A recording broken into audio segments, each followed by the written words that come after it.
All right, we'll be going, Mike, please. Hey, LeBron, wondering how you would react to the first three quarters before you guys made the run. What do you think was the difference that let Denver build that 20-point lead? I think it was the same in game two. Same thing that we was able to get by, with the AD shot, turn the ball over too much. We put him to the free throw line. And, I give credit where credit is due, though. Denver came in and played exceptionally well. They played better than us, more aggressive than us through 3 quarters, 36 minutes.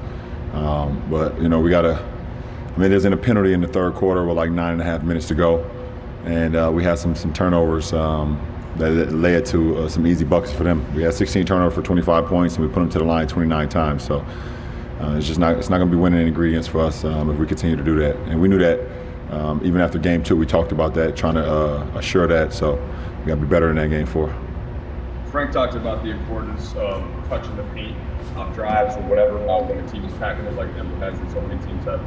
What are some things, Ron, you guys can do better in game 4?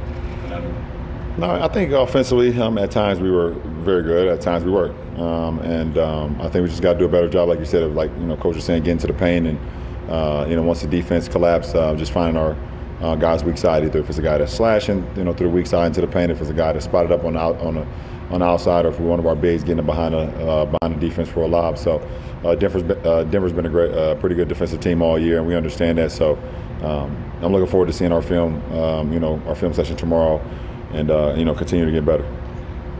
LeBron, the success you guys had in the fourth quarter, some due to zone defense, some due to activity.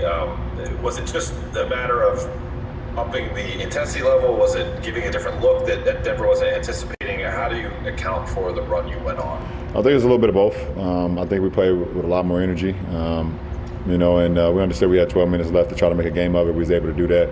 We was able to switch some things up defensively, going zone here, going man here, trying to keep them off balance. But, when you dig yourself a hole like that, every shot that they make, every shot that we miss, is feels like the game is collapsing. So, we played, some pretty good ball in the fourth quarter, but those first 36 minutes hurt us, obviously. LeBron, I wanted to ask you something off the court. You spent so much time in the bubble talking about police brutality and the relationship of police to the black community. And then on Tuesday, you expressed your condolences toward the officers in Compton who were shot, and talked about the need for nonviolence.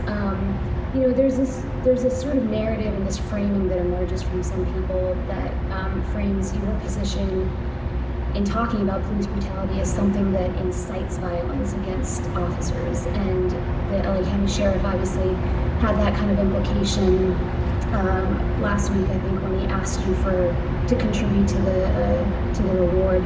I'm wondering what your reaction is when you hear those two things connected, and did you think it was appropriate for the sheriff to sort of bring that up and bring you into that discussion? I've never, in my 35 years, ever condoned violence. Never have. But I also know what's right is right and what's wrong is wrong. And I grew up in the inner city, in a black community, in what we call the hood or the ghetto, however you want to picture it.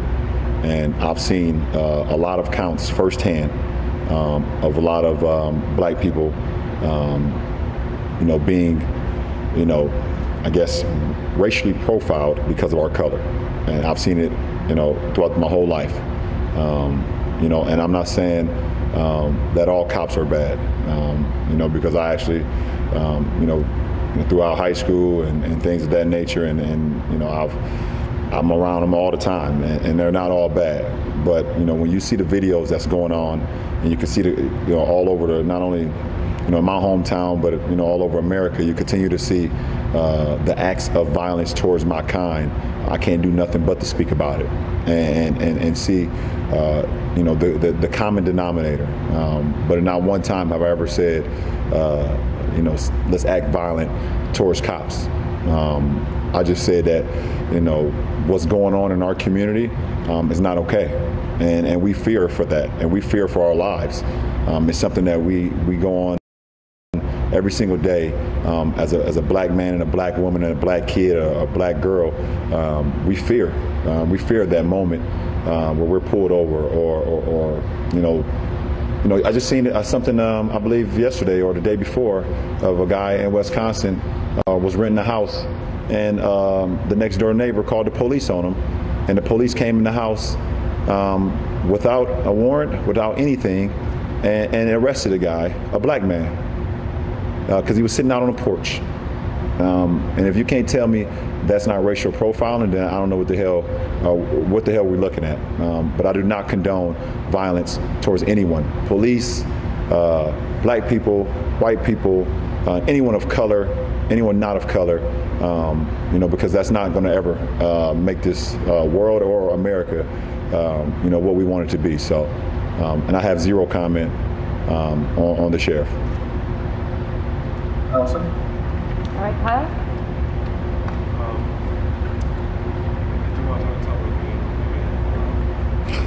It's all right.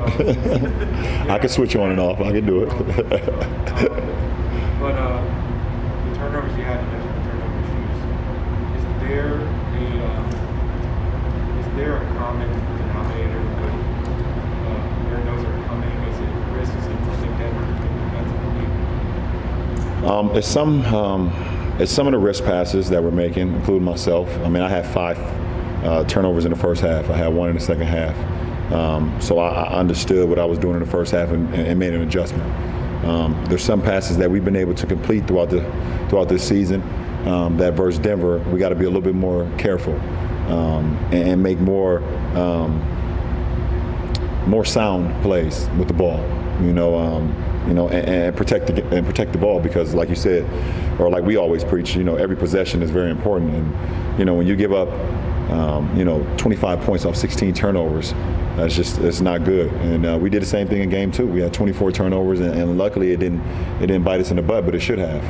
We just got to do a better job of that, and that's a conscious effort. Not only it starts with me, because I'm the point guard of the team, and then it trickles down to everyone else. Dan? LeBron, Jamal Murray, that elbow, there were some people on the bench that thought it was maybe a flagrant 2. They should have ejected. Just talk us through that play. Do you think it was a flagrant? I was just setting the screen, and his elbow got high and was able to strike me across the jaw. I don't care about flagrant 1s or flagrant 2s. I don't want him to come out the game. I like the competition. I don't think it was blatant, but I don't know his mindset or at all. But I don't think he did it on purpose. And I was okay with it. Went down for a little bit. Got back up and was ready to play. So I was cool with the ruling. I was okay with them saying a flagrant 1, and I ain't here to fight. All right, anybody else over here? Will, anybody on your end? All good. All right, thanks, Bron. The gap in rebounding is more about field goal attempts. I mean, they had 5 more offensive rebounds than us, but we had 10 more shots than them, so there's going to be more rebounds to get. I thought Denver played with great energy throughout the game. We didn't match it early, we matched it late, but they're a great basketball team, so credit them for the win. Frank, so much in the transition in that fourth quarter comeback. What did you see in the first 3 quarters with Denver being a little bit more locked in the paint, a little bit of a struggle to break that down? Yeah, they played a really good basketball game. They made shots, they made plays, they got to the free throw line. They played with great energy. I thought we were not as sharp as we could have been on both ends of the floor. We've been playing at a really high level, a little bit off there in the first half, but I like the spirit that our guys competed with down the stretch to try to make it a game. Frank, there were a few times during the game that you guys made runs and got pretty close. What do you think it was that allowed Denver to push back and ultimately close out? Yeah, well, they're a terrific team, so they're going to make plays. You put yourself in an 18-point hole. It's tough to climb out of that, But like I said, our guys did make runs, showed some resiliency, had an opportunity to win the game. Couple situations, we had a turnover, a couple missed threes. We could have closed the gap or taken a lead. But again, great spirit to fight back in the game. Frank, what allowed you guys to have some success with the zone defense in the fourth quarter? Well, the activity, that's what as a coach, when your team gets down and you're looking for something to try to give your team a spark. You try to change the game. You know, sometimes it's a lineup, sometimes it's a coverage. You know, sometimes it's a zone defense. You know, throw it out there, just break their rhythm a little bit. It doesn't always work. It did tonight, and you know, it's something we've talked about with our group about playing some zone with this team to break their rhythm because they're so surgical offensively, and it worked down the stretch. But you know, obviously the deficit was too much to overcome. Hey Frank, it's Bill. The Nuggets before the fourth quarter had outscored you guys in 5 straight quarters going back to game 2. Have they made some adjustments that you guys are still trying to figure out, and how concerning is just sort of the trend of what they've been able to do against you now over 2 straight games? Yeah, both teams you know, are making adjustments on the fly, subtle things. You know, they didn't make any major adjustments, but just executing through the coverages, taking what the defense gives you. They're great at reading defense. They've been together for a long time, obviously. And you know, you do A, they're going to do B. You do B, they're going to do A. They're very good at that. Have gotten a little bit better as the series has gone along, and you know, we just got to be a little bit better on the defensive end. You know, just reacting to those reads. Allison? How good? Obviously, Denver took a very tough loss, came out emergency. I think that this loss, and you guys coming in with 3 after being down 3, can have a similar effect in how do you guys want to kind of make it into that? Yeah, well, it has to. You know, this is the playoffs. We have to respond to a loss, and you know, we know how resilient this team is. You know, so we got to come out with great fight in Game 4. Dan? Frank, along Bill's question, those 5 quarters, it feels like you guys have kind of a jump shooting team a lot in that stretch. But then, obviously, that's what Denver's trying to get you to do. But you guys be more aggressive, and you think that when things were going well, that it came off of attacking more? There's no question. I agree with what you said. You know, when we settle too much, you know, we play into their hands. When we're attacking the paint, we're getting great looks every time we're touching the paint. So we definitely have to be more aggressive. Okay. Will, back to you. All right, yes, last 2 from me, Jim. Yeah, Frank, the turnover issues, especially in the first half, how much of that was you guys and how much of it was stuff that they were doing? Denver's a great defensive team. They're very good with their hands. It's a little bit of both always. You know, when it comes to turnovers, we could be less careless, but you have to credit the defense as well. Hey Frank, what did you think of Ronda's defensive effort in the 4th that helped you guys cut their lead from 20 to 3? Yeah, he was a huge spark for us, especially when we went zone. You know, he's our best sort of activity communicator in those situations. Very good with his hands, gambling and whatnot, and it was a huge part of that run. Good on mine. All right, anybody else here? All right, thanks, Frank. Yeah. On that 3rd quarter there. We just didn't play hard enough. That's kind of plain and simple. You know, they came out with a big lead in the first half, and that kind of really hindered us.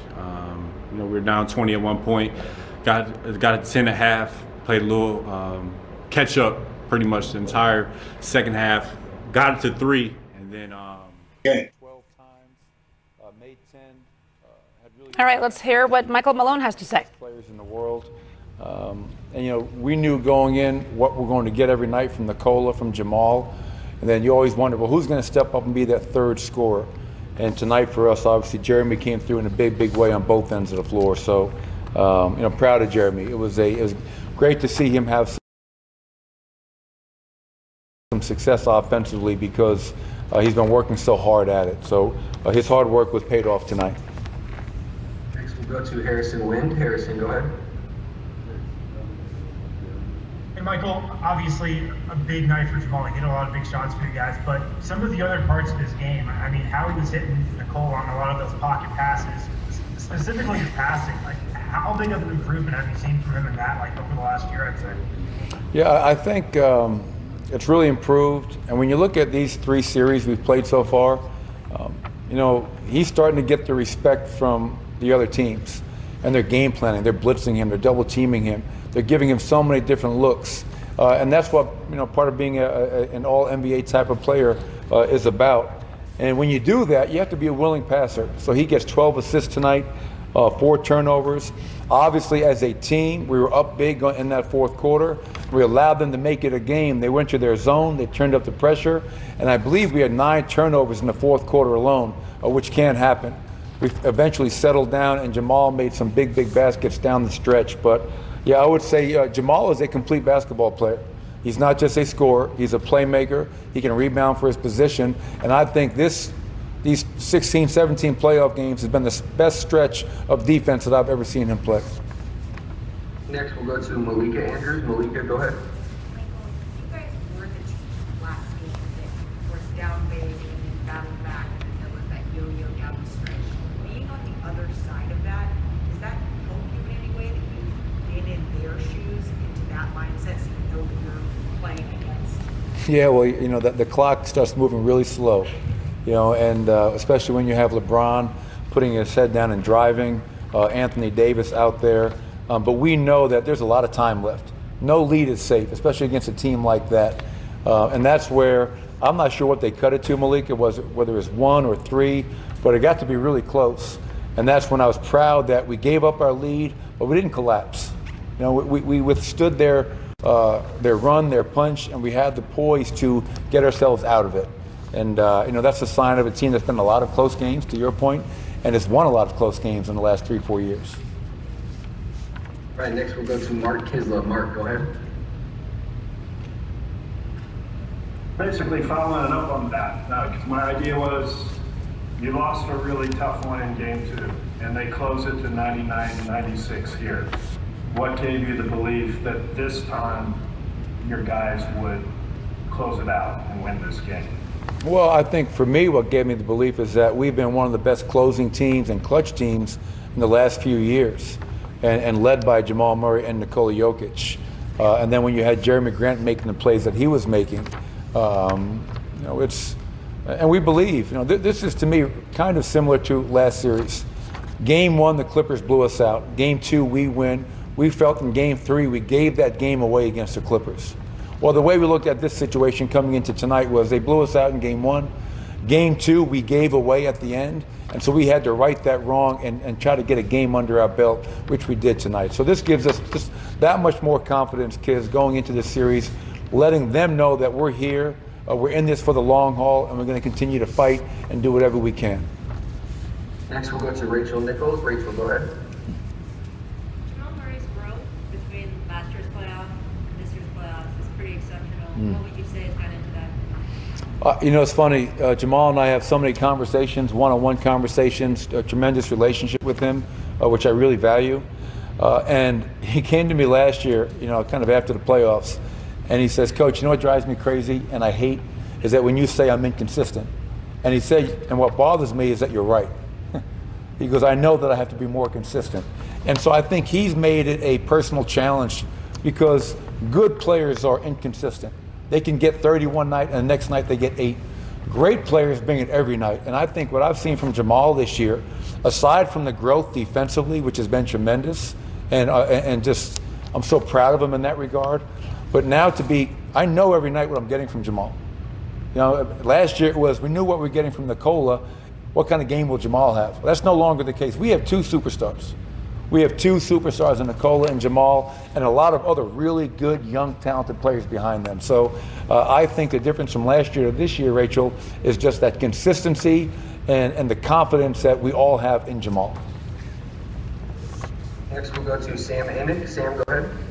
Michael, I'm curious, the last 48 hours, we see you 2 nights ago with that gut punch and the pain that comes with that kind of loss. Did you like what you saw from the guys yesterday, and how did you get back in a good space mentally? Yeah, I had no doubt, Sam, that we were going to show up tonight.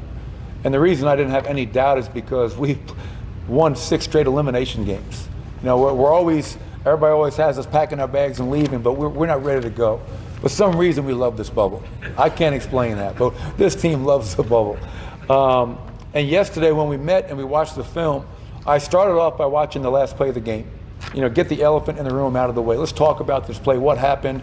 And when we're in this situation again, let's learn from it. Yes, we all take ownership. Let's learn from it. But after that, my goal was when we got done with that film, they saw so many positive clips of us doing the right things, which put us in a position to win. And now we had to do that for more than just a second half. We had to do it for 4 quarters. And tonight we did it at a high level for 3 in the 4th quarter. Obviously we'll work on our zone offense tomorrow and taking care of the basketball, but a very resilient group. And I think this group has proven that time and time again. Time for one more. We'll end with Matt Moore. Go ahead, Matt. Michael, you went to a lineup with Jeremy Grant, the 5. You played PJ Dozier in this series, things that you haven't used a lot in the postseason. What was it that made you go to Grant at the 5, and how important is it for you to keep trying new things even in the Western Conference Finals? Yeah, I think that's what coaching is. I mean, you go into games with a certain mindset of this is my rotation, this is who I'm playing, but each game takes on its own personality. Jeremy Grant was having a great game. I like Jeremy guarding LeBron James. Last year in OKC, Jeremy Grant was a power forward and a backup center. So he's shown his versatility, what he can do.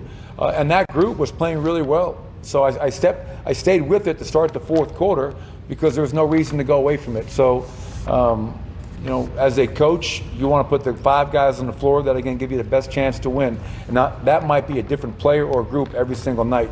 I trust all of our players, from PJ, from obviously Jeremy as a 5, and we're going to do whatever it takes to try to win these games. All right, Coach, we appreciate it. Thank you. All right, thank you, everybody. Appreciate it.